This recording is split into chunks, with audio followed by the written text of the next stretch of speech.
Good afternoon, good morning. Man, I gotta be honest, I'm hardly even sure what day it is. Pretty sure it's Friday. These three guys on the line with me are going to keep me straight. Hopefully, I think they're up to the task. We are going to be talking about all things related to Kaseya and Connect Global and the two acquisitions that were announced. Lots of fun things going on. Miles Walker is here. Miles, I didn't ask you your title. I feel like so many people know you. What's your official title? Channel Development Manager. All right, Channel Development Manager. I love it. I love it. And we've got Key.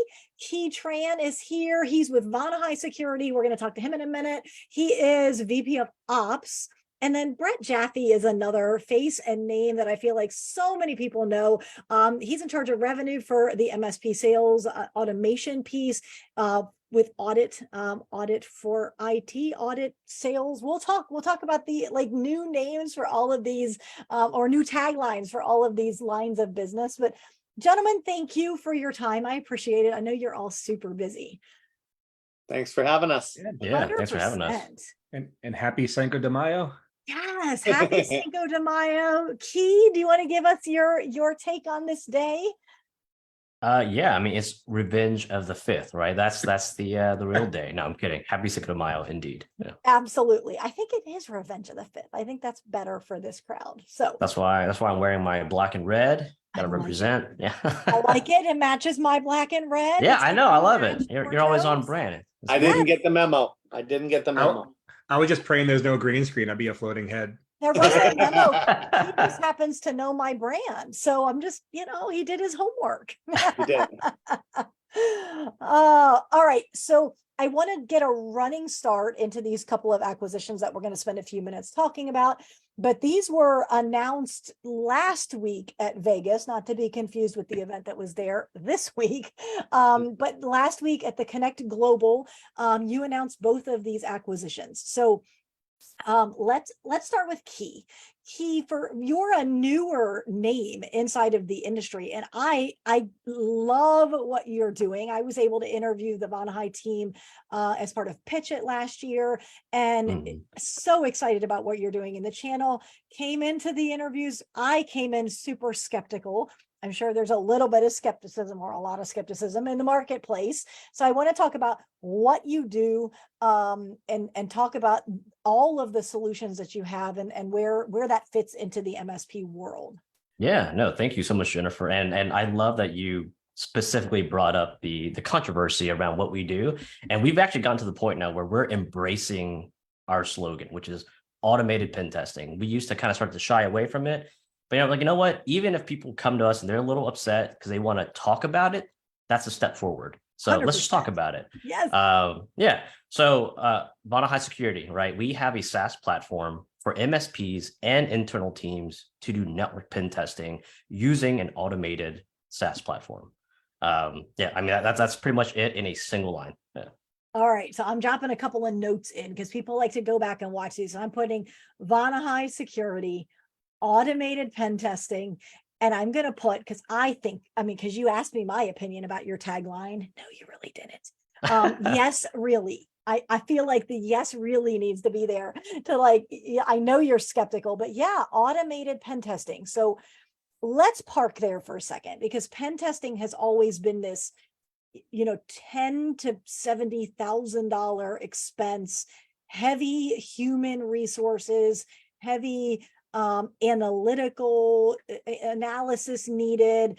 And I'm curious, obviously it's really a thing because you've had phenomenal adoption. And I got to tell you, at least once a week, I talk to an MSP who's like, yeah, I'm using, and it's funny because they always butcher the name. They're like the Vonahi.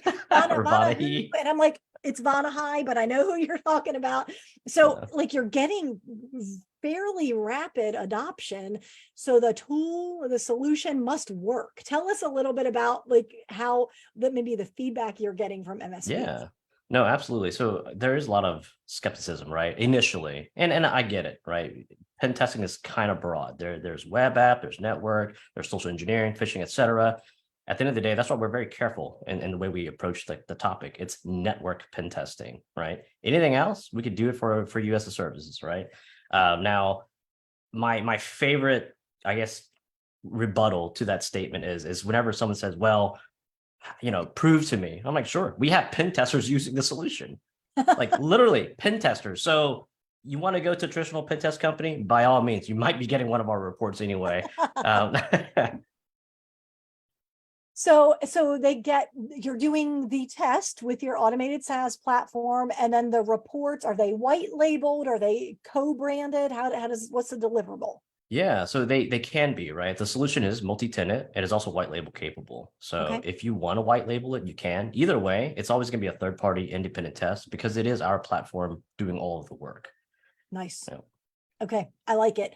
And I had a third question specific. Oh, so how are most of your MSPs delivering this? Are they white labeling it, or are they kind of stepping outside and being independent and saying, we had a third party assess you and this is what they came up with? It's kind of the power, the way we approached it, right? Down to the way we price it, to the way we've even like built out the platform, it kind of caters to all situations. So we do have partners that will white label it whenever they're doing prospecting. So if they're not going to be offering, like, hey, let me prove to you that I could give you better services because there might be some gaps in your security. Boom, here's a white label report. It's all branded as me. And then of course, if there's an existing client, or even like an internal IT team, like, hey, we need to prove that everything we've done so far, or that it meets compliance, keep our branding, and then now it's a third-party pen test. Amazing. I love it. And then is this something that most MSPs are doing monthly, quarterly, annually? So that's an interesting one, right? Because it kind of depends on the client ultimately, right? So for internal teams, they will probably do it monthly because now they can, right? Before it's unattainable. It was almost impossible because you'd be paying upwards of 10 grand every single month if you want to do it like this. With us, that's now a reality. So internal teams, probably monthly. For MSPs, it kind of depends on the cadence they set with their clients. So if they add it to their advanced security stack, it might just be quarterly, maybe semi-annual, something like that. But we do also have MSPs that have basically been able to, sell it as a service to their clients, and now it is a monthly situation. Got it. All right, so you mentioned the magic word quarterly, and that is a great segue to talk about audit. Audit, you've been around, where Vonahi's only been around for a year and a year? 3 Is that years. what it, huh? It's been around for 3 years. 3 years? Yeah. Okay, so I Yeah. just became aware of you a year ago. So 3 years. Audit, you guys have been around I think we're going to year 7 now. Year 7. Okay. All right. My numbers are all off today. I'm going to blame it on Vegas. That I'm just going to blame it on that. So, you guys you have a couple of different arms to your solution, or different ways that MSPs can adopt your solution or use your solution and fold it into their offerings. And one of them is around quarterly business reviews. So explain what audit is, and then let's talk a little bit around the practical applications of the tool. Yeah, so audit's a sales presentation layer. We're actually designed to help IT companies take the results of a technical assessment and turn it into a sales presentation. A lot of this stemmed off of the way that most MSPs sell. And most MSPs sell, I like to kind of use the car salesman analogy. If you went in to buy a car and MSP was selling you the car, they would rip off the window sticker and go through it line item by line item. Right? And a good salesman, they throw you the keys to the car. They want to show you what success looks like in the end. And they don't get into the fine details that, quite frankly, the buyer doesn't need to know. And so the whole premise behind audit was, how do we take that framework and put it into an appealing format that kind of follows the psychology of sales in terms of why people buy, and transform that conversation into a business conversation. I think that one of the funniest analogies I heard was actually at Connect Global. Someone described audit like the frosting on a cupcake. They said, listen, it's not the substance that's there, because the substance is what the MSPs care about. It's the really sweet part that everyone wants to peel off and eat first. That's the part that sells. People are buying into the frosting. So I think I'm going to use that going forward. We are the frosting on the IT cupcake. That's fantastic. I mean, that's almost more catchy than the Vonahi security tagline. I don't know. Vonahi's is a little bit more clear what it does, though. So let me ask a question, because as you were talking about that, I've always thought of audit as almost taking the network assessment that Rapid Fire Tools has, and the thud factor and all of that, and making it into more of a digestible executive summary type of report. So It's is that, yeah, it's exactly what we're doing. And as we get further into this conversation, we're happy to share some of the the cool things we've been building in as part of yes, this acquisition. But it's really what we do. I mean, if you think of it during the sales cycle, you might have someone using Network Detective Pro to gather information, but that gathers a percentage. A lot of it's an interview with the client. There's a lot of intangibles that go into a sales conversation because you're really selling, the value of the solution and the business aspects of how that applies to success. And the same thing with business reviews. If you go into business reviews and your first sales pitch is, hey, look, we saw 44 backup tickets last month. Your client's on a glaze over. But if yes, you go in there and you show them kind of, here's your status today, but here's where we're bringing you, here's how it's going to apply, and you change the conversation, it helps you, first of all, convey your message. People now want to meet with you. And there's a really good upsell and cross-sell potential as part of that. So we're all about driving revenue for the MSPs, which is kind of what motivates us when we have partners use it for the first time and come back and like, hey, I just closed a deal for X number of dollars a month. We're like, virtual high five. It's awesome. Yeah, we love to hear that. I love it. Okay, so Miles, let me circle back to you because Sure. Kaseya is acquiring a lot of different organizations. And so I'm Yep. wondering if you are comfortable giving us a little bit of a peek under the hood. What is it that you're building? And I suspect I have a few ideas, but I'd love to hear your thoughts. I mean, obviously at the conference this is kind of the second year in a row. Last year we introduced the IT complete model, but this year we actually rolled it out. So we talked about it last year at our conference, which was last June. And, we had to make sure we had everything in, all of our ducks in a row. And this year we're fully rolling it out. So, you can get on board with us. There's probably never going to be any companies that have every one of our solutions, but they're going to have a handful. And, through the integrations, it'll make their life easier. Obviously, when I look at costs, every company has different costs in place, but if you do get on board with us, we're usually anywhere from 10 to 30% less than the competition. But having those integrations, those workflow integrations in place means you can jump around easily between the different products, and that'll happen with our two newest acquisitions here. But that takes some time. But some of our products work seamlessly together, and it's the time between where techies or people working for an MSP are having to bounce around between applications and getting codes and passwords and whatnot. So when Vonahi and AudIT came into play, they just kind of added to the solutions we already had in place. Like I got brought on 2020 when Graphis was purchased, and Graphis was an anti-phishing solution, and Graphis was ideal because we had been using it for 2 years. So we're like, why don't we see if there's a possibility for an acquisition there? And so it's really kind of rounding out the stack to have, all types of solutions so that, a company can come to us and say, hey, we like what you do, and you can do a lot of our internal IT stuff, through your different solutions. And that's And the then long answer. that's obviously for the client facing solutions that you were just talking about, but there's also like, I'm almost seeing a business development arm of Kaseya developing. Like you've got powered services to help with the marketing. You've got true methods to help with sales and benchmarking of operational numbers. So now we've Sure. got business development, but it of course bleeds into ops. And then key, like you were saying, using Vonahi as a prospecting, potentially a prospecting vehicle to say, hey, here's the gaps in your network. Yes, I really could bridge these gaps for you. AudIT, Brett, do you see people using AudIT for prospecting as well, or is it mainly just for QBRs and existing clients? No, we actually started mainly as a sales tool for new prospects. Okay. What kind of attracted us to the whole model, and something you'll hear probably a lot from Kaseya, is MSP enablement. And there's a huge initiative and investment to help the MSPs be more successful. And you could spin that to an ulterior motive. Yeah, they want the MSPs to buy more stuff, but the reality is if they're buying more stuff, they're selling more. If Right. they're selling more, they're more successful. It's one of those kind of win-win scenarios. And so one of the, we're kind of fairly unique in the Kaseya stack in that when they purchased us, the discussion during the purchase process was how do we go to market with it? And Fred took a step back and said, I want to give something back. So we actually launched as I want to say a freemium product. We're probably the only product in the stack they give away for free to, I think we just uploaded 20,000 new companies that have access to audit today that didn't have it a week ago. Wow. Which is a fun chore because we're trying to enable everyone to use it. Right. But they're giving away a handful of free licenses because they know that they want to kind of empower the MSPs to start that sales conversation.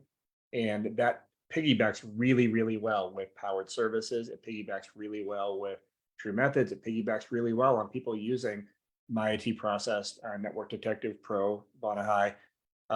Everything that goes into that, we become that frosting layer. And that's what we're excited about. It gives us a lot more initiative in the company to what we could help people with. Got it. I love it. I love it. And I want to circle back to something that you said, about it almost being an ulterior motive. And I don't see that. Like when I hear ulterior motive, I kind of think of that as a negative thing. It wasn't meant to be negative in any way. Yeah. I think there's always people go negative when they hear something. Yes. It's innate, right? In this industry. Yeah. People look at the big companies as a negative, and we're selective. When we had options, this was this is the most attractive option we had. It's also very telling when you say that every single member of the audit team is still on board after transition. It wasn't like they bought the company and fired half the staff. Right. They've been augmenting. We now have additional resources at our disposal. We have a whole university team building out training courses. We have a whole powered services team building out partner enablement courses. We have a whole development team in addition to what we've had building out the internal framework. It's only really going to add to what we're doing. And we're super excited about this because that's something we could not do being self-funded. Unless we went out and sought additional funding to get in front of that many partners that quickly, you could only do by getting acquired by a company that has that breadth. Right. And I love, like, there's a handful of organizations inside of the channel. Kaseya is one of them that really understands the partner enablement. Like they embrace the concept of the ecosystem. And if I help, I help my partners, I help them market and sell, they're going to help me sell more of my stuff so that I can help them more so that they sell more of my stuff. And it's a almost a collaboration or a camaraderie. And I don't see that as a bad thing, whether it's with Kaseya or Breach Secure Now does a good job with that because they've got their partner portal and they've got all of the support, collateral and things like that. So I think it's fantastic. And Brett, you hinted at this, and I'll just throw this out for anyone who wants to speak to it. What type of integrations are there today? What's coming soon? What's like kind of on the, on the maybe the 1 year and 3 year roadmap as far as getting some of these newer acquisitions, whether it's these two organizations or some of the ones that have been acquired relatively recently, to get those integrated? So obviously after the acquisition, our initial roadmap has fluctuated slightly. What's been really kind of exciting from our side is the willingness of all the different teams to work with us, almost to a fault. Our poor product manager is being inundated with meetings. And what they like to use audit for is kind of an add-on or bolt-on product to a lot of the other solutions in the stack. So that means we could do an audit report, from day one out of the gate.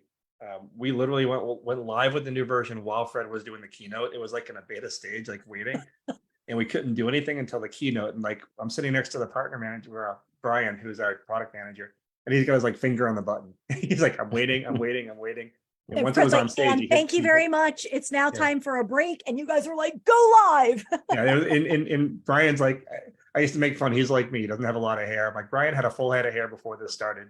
And so yeah, we pushed a whole new version out and literally rolled it out to all the people on the Kaseya One platform. So it showed up in their portal. It's still migrating. We still have users that are caught up, so they're bound to get a few hiccups, but it's very minor. Sure. People are still getting deployed that's out there. So again, going kind of through that process, being able to integrate out of the gate and be able to pull up ID agent reports, being able to pull up Datto, BCD, our hero reports and addend those onto what we're doing. By the end of the quarter, we'll have a few more. Will be kind of a presentation layer on My IT Process. And there's 40 products in the stack that we're still going to be delivering. Probably by, within a year, we'll be integrated at some level with all of them. as part of that. We also do integrate with some outside products. You know, we still have PSA integrations. We didn't want to abandon partners that are using ConnectWise, for example. You know, so this wasn't meant to kind of obliterate our partner base. This was meant to supplement it. Of course. What about how are you planning to integrate like Vonahi security into powered services? Are you paying any mind, or are you planning to create any kind of prospecting playbooks or marketing playbooks specific to the security solution? Anybody have ideas there that are public enough that we can I talk mean, about this? I don't think we can talk about all Okay, that stuff that's right fine. here. That's okay. I mean, listen, you know me, I'm going to ask, and you're going to have to tell And me. powered services is a beautiful, lovely beast that just keeps growing. I mean, Yeah. I think about a year and a half ago, we had like, I don't know, 10 or 12 of us, and now there's 50 or 60 in the enablement arm. And Yes. it just continues to grow. It continues to evolve. And I think that's what's so neat. I know I talked a lot about Powered Services Pro during my talk when I was in Vegas last week or a week and a half ago now. And you know, people came up to me and they're like, I didn't even know this existed. You know, I want to hear more. And it is it's a really neat thing. And we, you know what, in a year or two, we don't even know where it could evolve to. And I think with Vonahi, I mean, you know, that will be part of it. Audit will be part of it as well. And I mean, you know, it will all be something. I mean, channel enablement is such a big scope. So we're kind of all excited to see, you know, what happens next with that.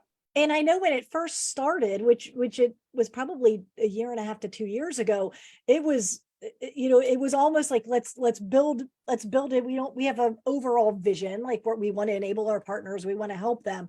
But when I got a tour, I think I have a resource out there about launching and doing a webinar. So we did like a 5-week webinar series. I remember And that. Yep. I think I was the 4th or 5th resource that was on there, right? Like, so it's kind of like when you talk to someone that was an early adopter of Twitter and their handle is like @John. And it's like, okay, those kind of handles are not available anymore. So you guys have come so far with your prospecting help and sales help, and beyond just training, having the templates and the white labeled items that you can just download and brand and run with it. So it really is a fantastic solution that you've created. Yeah. And I mean, we really do market it as a loss leader. I mean, it's not like, you know, it's a very low priced solution per month. And I mean, the feedback we get from people who use it, a lot of people sign up for it and they don't really, you know, figure out what are the nuances and the ins and outs. But when they actually start using it, when they use it for prospecting, when they, you know, utilize our team to hop on calls to sell that product to the end user, you know, if they want to automate their entire, you know, month or 2 or 3 or year on LinkedIn or Facebook, they can do that through Powered Services. So there's so much to it. And I always say, if you don't know much about it, you know, get on and chat with one of our team and they can kind of give you something that you might be like, oh, I had no clue that you guys offer that. Yes. Yeah. If anybody has never done content management and content creation, it's a beast. I mean, you've got the ideation piece, and then you've got to create just the text, and then you need to make it look good because, you know, the consumer is a little more picky now, and somewhere in there we should probably proofread it. And I mean, like, there's a lot of moving pieces and parts to get a blog out every week or every month, and social media out every day. And oh yeah, let's actually do a marketing campaign to ask for a sale. And so it is a lot. And so if you've never done that, you almost underestimate how complex it is. And then of course, Kaseya doesn't tend to do things small. So you have gone whole hog, and you have a ton of content in there. So I think it's fantastic. For sure. I love it. What's really interesting, Jennifer, as a small company with audit, there was something that resonated from years ago when I had my MSP. I remember talking to one of the vendors and being frustrated that the documentation was never as up to date as the product was. And you get frustrated from the end user standpoint, and then you get into that vendor space and you realize that your day like goes by like that, and you're so busy on the product end and on the sales end that you almost omit the documentation, and you know how important that is, but one thing takes precedent over the other. Right. And that, you know, to us, that was like a culture shock, is coming into a larger company and all of a sudden have this whole team of people at the university is going to create all the coursework for it and engage people. And all they want, give us an outline, we'll do the rest. Yes. I'm like, it's like you hear the R going, wow. the background. It's almost like we- you're saying technical people aren't good writers, and It's how almost as if, factually right? true. Yeah. Yeah. It's almost as if, but the people within the organization, the departments that they have, and the people that we work with are just outstanding. You know, everyone's happy, everyone's so willing to help, and it's been refreshing because, you know, for once you almost feel like there's a weight lifted off. You know, there's a new weight put on there because now we Sure. want to do really well as part of that, and we want to maintain the relationships that we've had, you know, pre-acquisition. But being able to have all those additional resources that really they're partner facing, and it goes back into partner enablement. And I think that's been the biggest like eye opener. And this is how it's supposed to work. So, Yes. you know, I scrappy love startups that. do things backwards. Yeah, well, and it's so many MSPs have the desire to get acquired someday, and there is that little bit of culture shock to go from smaller organization, you know, perhaps 10 or 15, maybe 20 employees, to more than likely you're going to get acquired by someone at least twice as big as you. So in terms of revenue, but if we just go people wise, like, okay, you're a 20-person organization and you're absorbed or you're acquired by a 50-person organization, or in your case, I don't remember how big your team is, let's call it 20, and now you're part of an organization with 5,000 people or whatever. Like, that's a huge difference. That's just a huge culture shock. And I've been there when we went from Carver with, I think we had 15 or 20 people at the time, and we got acquired by Continuum, which was also a behemoth. I mean, it took me a good couple of weeks just to figure out the org chart. Like, it was a beast. So Key, let me come over to you, because you were a little closer to startup mode. You'd been around for 3 years, but you were still in the hustle and grind mentality. How has that shift been for you? Well, it's still pretty fresh, so definitely still hustle and grind mode. Sure. But it's actually been incredible. The team at Kaseya has been, like I said, super awesome to work with, very inviting, very welcoming, and just the amount of sheer resources available to us now is just kind of unheard of. There's no way we could have, you know, achieved the scale that we were hoping to without, you know, to exactly what Brett mentioned earlier, you know, without getting some help. And this was the best way forward for us. Yeah. And Miles, is that baked into the culture, or was that a dictate from on high, like be welcoming and open at least for the first month or two? Like, how does that shake out?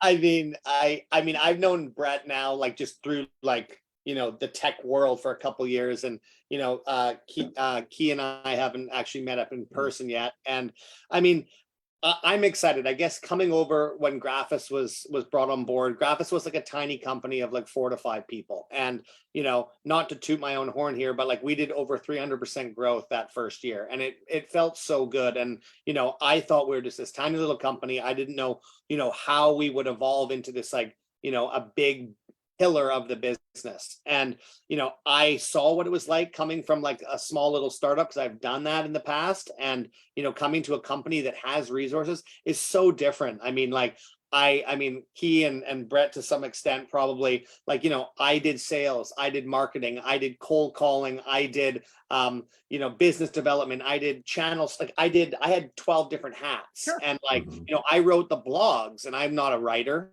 And, you know, this is all these different things we had to do. And, you know, I guess because I've lived it, I know that it's nice to have someone reach out to me and say, hey, we're here to help, even if, you know, we don't do a lot of work together. Because I know I didn't have that in other jobs that I've had when I was a startup. It's really refreshing to have, like, to know that there's people supporting you and they're there behind, you know, behind the scenes, so to speak.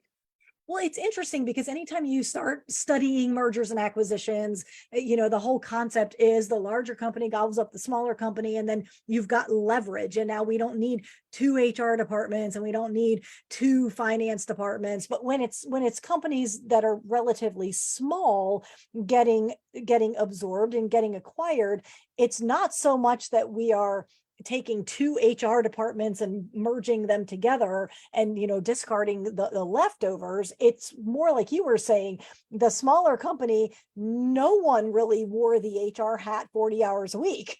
So all of a sudden, you know, for those that are listening or watching this on replay, you're saying, I want to be acquired someday, which is a phenomenal goal. And right now you're still wearing many of the hats, maybe not all the hats, but if you do an accountability chart, your name shows up in more than one box, I would suspect. And so it's not that you're going to take your HR and fire them. It's that you no longer have to do HR. You no longer have to do finance. You no longer have to do the pieces of the business that you don't like to do, or maybe you're not particularly good at them. And it allows you to become laser focused on the things that you're phenomenally good at, and offload the pieces that you don't like to the people that like those things and are good at those things. So we're really, by acquiring, you're compressing time, because given 100 years, audit may have had a team to do all of those things, but now audit has that team now. So For sure. I love that. I love it. Very well said. Yeah, So- I mean, I'm seriously, I'm about to go cry in the corner because you're talking about firing HR. That's me. I don't want to do it. Please take it. Yeah. You've You're peopled enough ops. today. You're ops, though. You're a whole lot more than HR.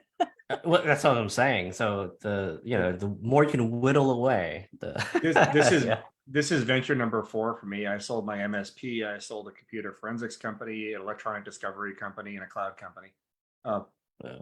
Kind of been in that mode where I've been in the business for 22 years as an MSP, and then I've built and exited some companies very quickly.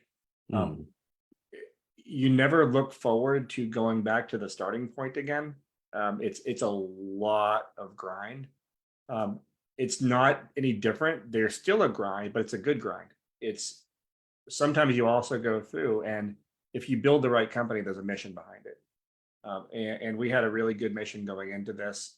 The mission wasn't originally to go out and just sell the company. That was always kind of on the further down the road. So when the opportunity presented itself, it was we waited for the right opportunity. But on the other hand, it allowed us to achieve something a lot faster, to your point, than we would have done on our own.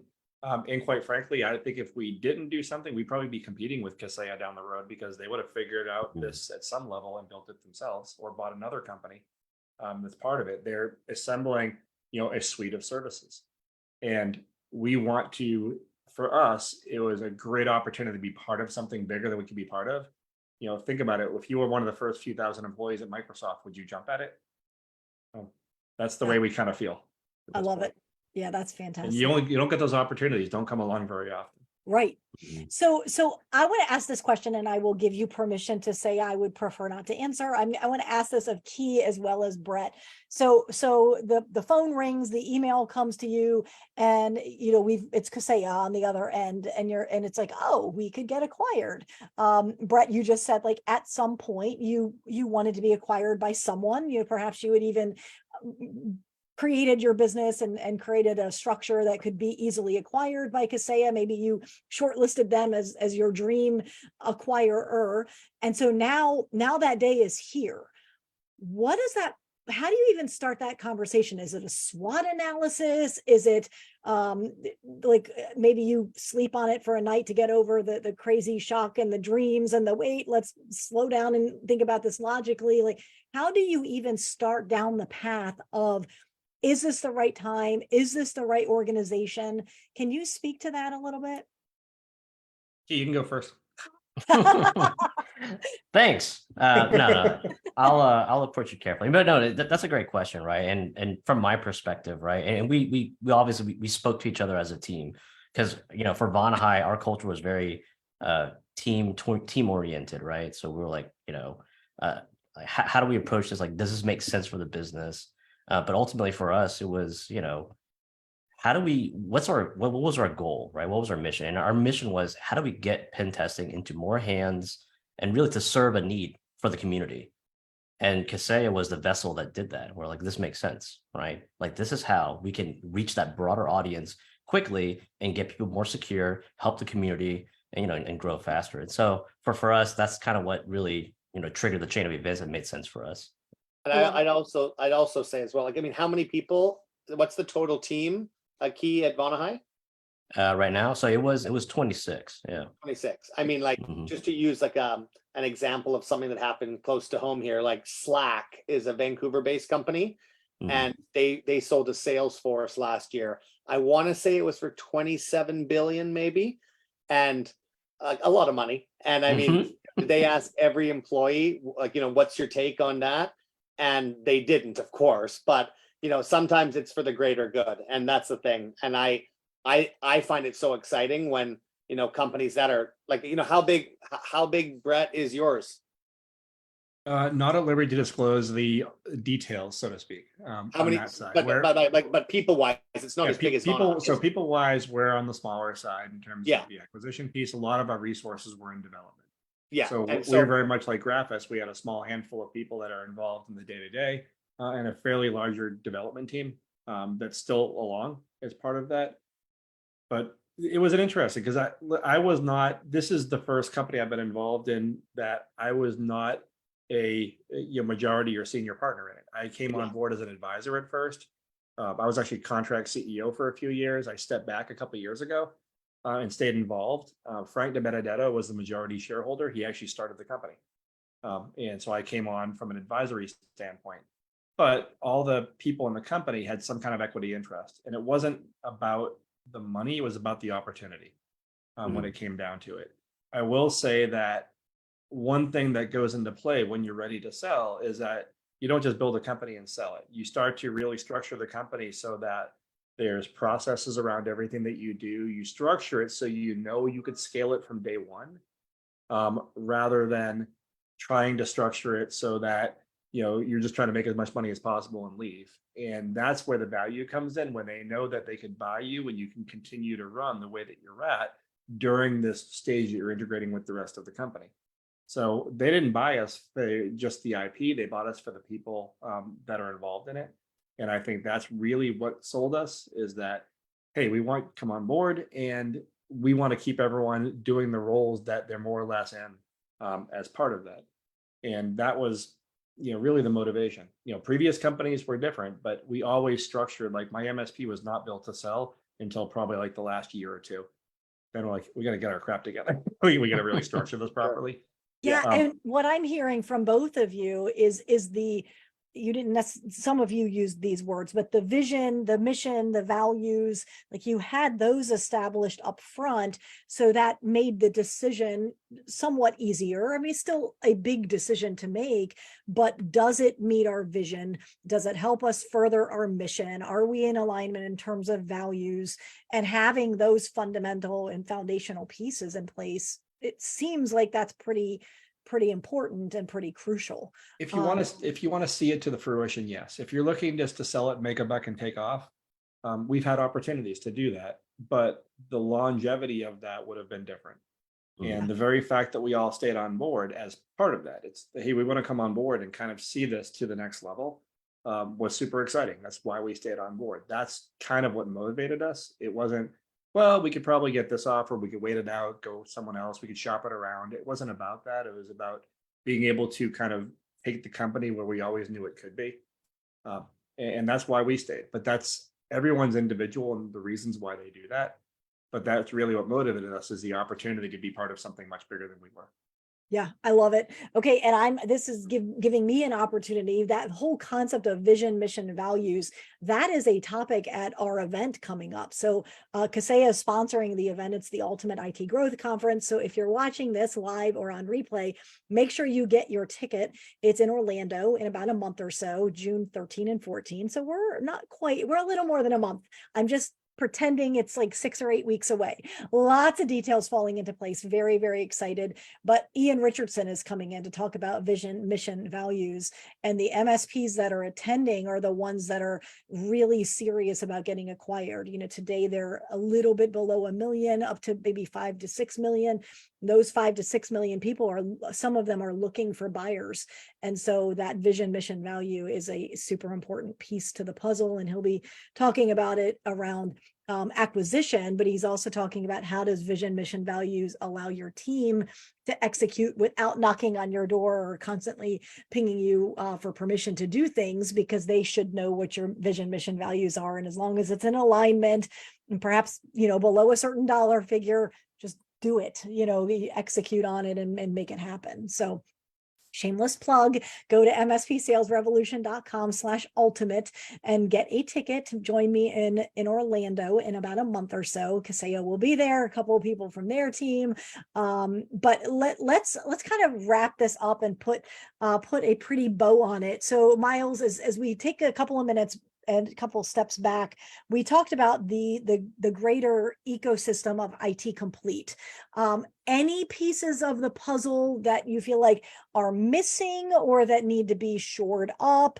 Any looking around at AI tools or how AI can plug into some of your existing lines of business? I mean, that's the question, not that specific question, but everyone's asking me about AI right now. I did a video yesterday on ChatGPT getting hacked finally. So that happened about a month ago. Finally, everyone said, how has it not happened before? But it just got hacked, and it wasn't a big breach. But like, I didn't know we would be, Vonahi, we would have a pen testing company. So like, to predict where we go from here is really tough. Do I love it? Of course. With AI technology, it's continuing to evolve. I mean, you got the people like Elon Musk that say it's going too fast. You got others like the godfather of AI who just quit from Google saying it's deadly, it's scary. They've just put together a $115 million fund, the US government, to look at what AI does well, it's specifically for America, but it's for the world. What AI is going to do and how it's going to affect our world. So, I mean, Bill Gates has come out and said, you know what, we need this, but maybe because, they're putting some of the AI functionality into their solutions like Bing. But to be honest, everything's getting more automated. Like, my email, miles.walker@graphis.ai. I was one of the first people at the company to have a .ai email, and everyone would be like, what's that mean? I'm like, oh, it's for artificial intelligence. And so, you know what, we're going to continue to obviously move in the industry. And you know what, if the opportunities come up, you never know what'll happen, but I think AI is here to stay. If you're scared of ChatGPT, get on it. I mean, I jokingly put in my name into it this morning, and it says I'm the chief revenue officer at Kaseya, and that I also worked for a company called Pendo and Salesforce with 20 years of experience. That's complete nonsense. And that's one thing people are worried about. I actually had to read it there because I saved it, which is that there's so much false information out there. And this is one example. And we did this with 3 of our high-end executives this morning because we're doing a talk on the 16th of May about what's going on in the cybersecurity world with some of our high-end execs. And all of us had our information wrong. So it just shows that, it's so powerful, but it's also powerful in the wrong way at times because it has the wrong information. And I think that's going to make the consumers even more skeptical about what salespeople are saying than they are now, which that's going to be why we need a report to show them. I know you're skeptical, but I did a pen test. Let me show it to you. I know you're skeptical about why you're paying me money every single month to manage your network and to maintain your cybersecurity, but I have a report to show you. And of course, I suppose the most skeptical business owners could be like, well, that report could have been from anywhere. But most business owners are going to be like, okay, yes, you can show me in black and white reports and executive summaries. I know audit yours is not in black and white, but in your reports that you're actually doing what I'm paying you for. And I think that's going to be even more important going forward. So maybe that's not exactly the reason that Kaseya made these 2 acquisitions, but I think the timing is phenomenal. And we'll see what happens in the future as far as leveraging AI for good. But as with all things, with the good comes the bad. And I think there's going to be a natural skepticism from consumers. And now Kaseya partners have 2 really great ways. And there was already the rapid fire tools pieces, but now we've got 2 additional ways to answer that skepticism. So Sure. that's fantastic. All right, gentlemen, we are out of time, but thank you so much for being on today. We'll have to do this again soon. Thanks, Jennifer. Thanks, Jennifer. Thanks. Take care. Take care. See you. Happy 5th, guys. Thanks.